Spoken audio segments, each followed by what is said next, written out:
Hi, good morning mga idol. Hari ko karon diri sa Murrayfield, Queensland, Australia. Ah, Nagsugod ko diri isip usa ka butcher kung tawagon sa Pilipinas, pero diri ginatawag na diri abattoir. Abattoir means kuha na siya. Meat processing na siya dol. So nagtrabaho ko diri isip usa ka butcher sa una sa Kilcoy. Shout out like ko di sa Kilcoy, no. Kilcoy Pastoral Company, pero karon gitawag na siya Kilcoy Global Foods. So diha ko na silik, no. Shout out po day ko sa Digo Slaughterhouse kung asa na silik ko, asa ko nakuha sa Kilcoy. Then pati pod sa kwan, Tagum Slaughterhouse usa pod sa grabig tabang kay didto jud namugna og na develop akong skill, no, as sa pag-butcher, no. So padulong na ko sa akong balay sa akong amigo si Dennis Arceta, na butcher po dati sa Pilipinas nga nakuha sa Tagum Slaughterhouse. Paktas ko. So kuha lang tang ikuan sa kanang mga ilabi na sa kanang wala pa na palad nga makuha sa Australia. Ay lang dyan magundang dun. Padayon lang dyan kay halos tanan akong kailang nag-undergo anang slaughtering operation sa Tagum or sa Digos. Naman dyan rivalry, pero halos tanan akong kailang nag-butcher dyan o nagpadayon. Masking wala na select sa unang higayon. Na ako'y mga kailang na expire na gayels, pero nagpadayon gihapon nangadawat. Maskin dili sa Australia, dito sa UK, naman gyapon dito UK, Canada, kung di lang jud ka moundang, perseverance mo na dol, kung di ka moundang madawat jud ka. So padayon lang jud kay sama sa kwan na God's perfect time ba nga ihatag ang Ginoo sa imuha nga, ug di pa jud pwede isa dyan nato ipugos kay lisod magipugos yun nato gudol. Pero ang akong tambag lang dyan is padayon imong pagka-humble, learn your skills, ano lang dyan kay makita ra mangyapon na sa employer imuhang skill, no. So ano lang dyan akong tambag. So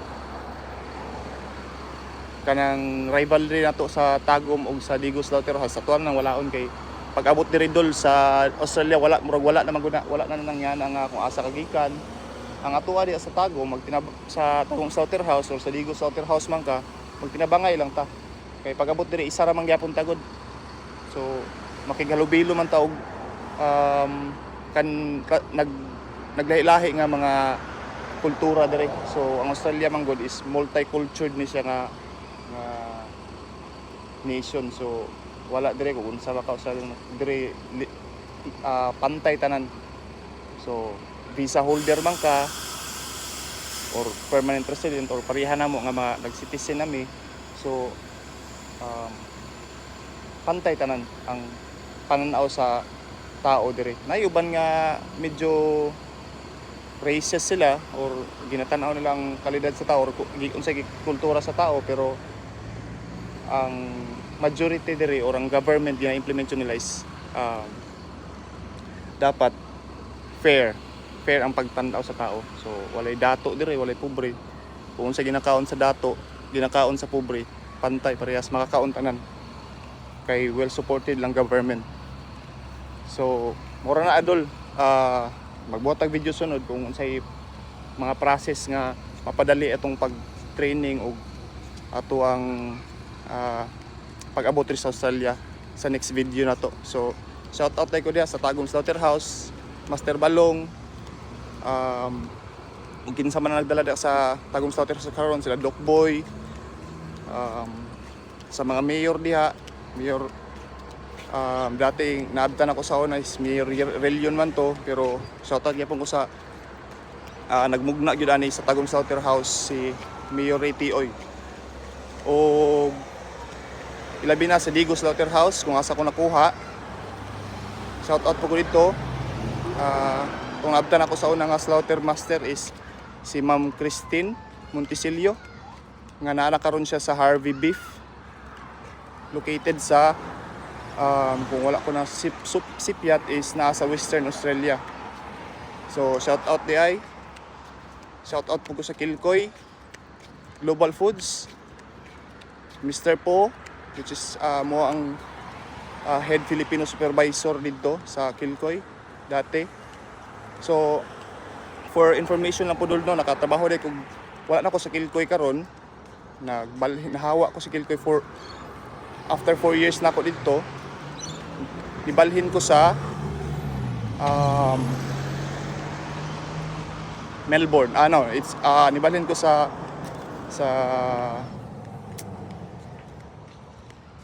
Victoria, which is in Warrnambool. So nagtrabaho ko dito sa meat factory yapon, meat processing,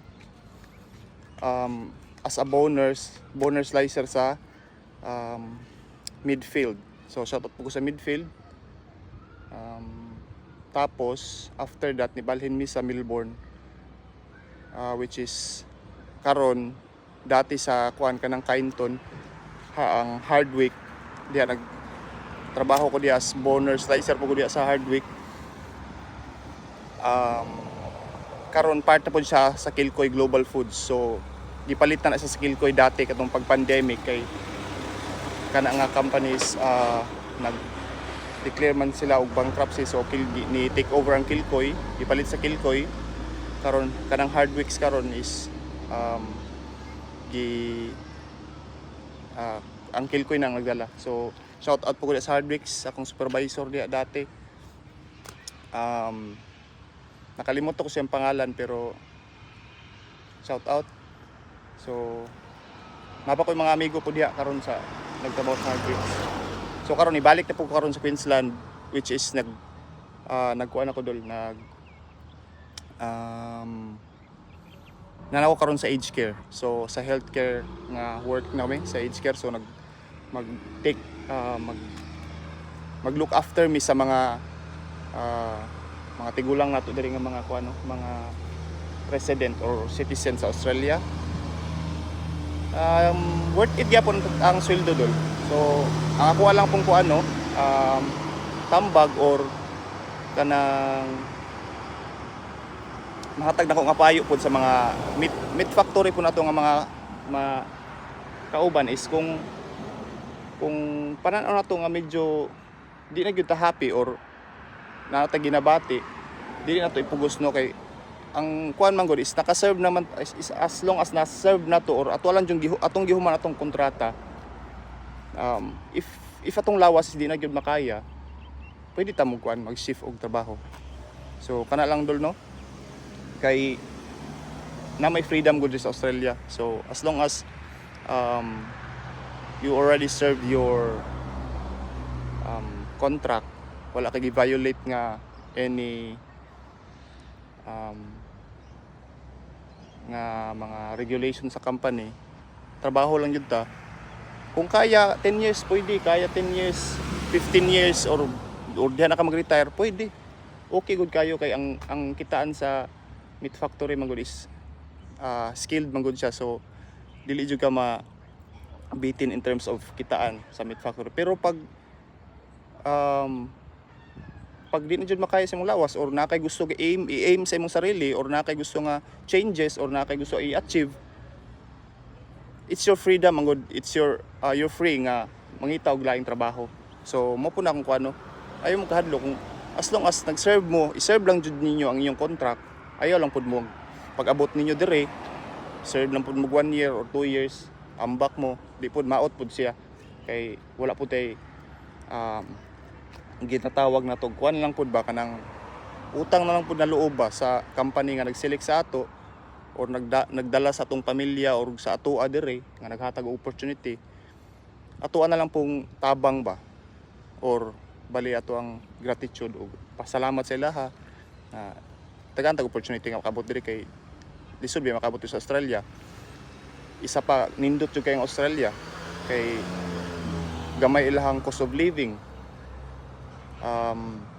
dako ang worth silang money. So nindot no, ikumpara nato sa kung mag-abroad ta og kanang, wala na ko gi-discriminate ha, or wala ko nagkuan, kung mag-abroad ta og kanang sa ubang nasod is dili pa gyud madala ilang pamilya, dili kayo mo muhatag og permanent residency or citizenship sa mga Pilipino. So nindot kay maabot ka sa Australia kay gwapang opportunity. So kana lang, i-serve ninyo yung contract. Kung dili mo happy, well, mangita tag trabaho nga happy ta, kay pangit man na magsitag trabaho nga di ta happy. O kung happy pa ta, serve. Padayon lang. As long as di lang ta mabalda, kana lang, kay kung mabalda po ta, lisod man pod. Mahulog man po ni trabaho ka pero nabalda ka, so dili po siya worth it. So ang atoa is as long as happy ta, healthy atong lawas, dili ta makapadayon. So kana lang dol. So next time maghatag na po tag another video for kung unsa man yung pangutana, unsay mga pamaagi, kung napo may mga pangutana, kung gusto ba makasuro yung mga parents dire kung di pa mo PR, or any other nga unsay pangutana niyo about sa life dire sa OFW, pangutana lang dol para bago nato na sa next video. Salamat. Bye.